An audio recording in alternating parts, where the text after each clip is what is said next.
Mr. Matombolonyo, wewe mwenyewe nadhani unanifahamu. Mimi kama wakili Tubatuni sijawahi kukuangusha, tumefanya kazi nyingi mimi na wewe. Sijawahi kukufelisha na sijawahi kukuangusha. Nikisimama mahakamani nimesimama kweli kweli. Eleza, umepata na tukio gani? Okay, sawa vizuri. Sasa nisikilize. Ndio. Mimi nimeua. Nimeua na nimeua kikatili mno. Nimeua kikatili.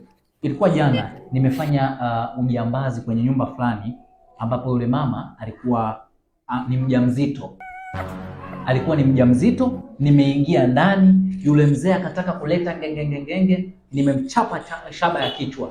Umeelewa? Nikamtandika. Wakati naondoka, yule mama akaanza kulia, mme wangu. Nikarudi. Akafikiria kwa kuwa ni mjamzito nitamuogopa. Nilipoingia, cha kwanza nikamtandika kisu cha hapa maeneo haya. Nimetandika kisu cha hapa kikatokea huko. Lakini haikutosha. Kwa sababu alikuwa anaongea hapo, mimi sipendagi mtu anapomuibia na kuwa na mdomo. Nikamchoma visu kwenye tumbo lake. Tandika kweli visu. Kale katoto kakatoka kakawa kazima. Kakaka nalialia. Nikakata kichwa chake. Nikatupia paka wakala. Vipi?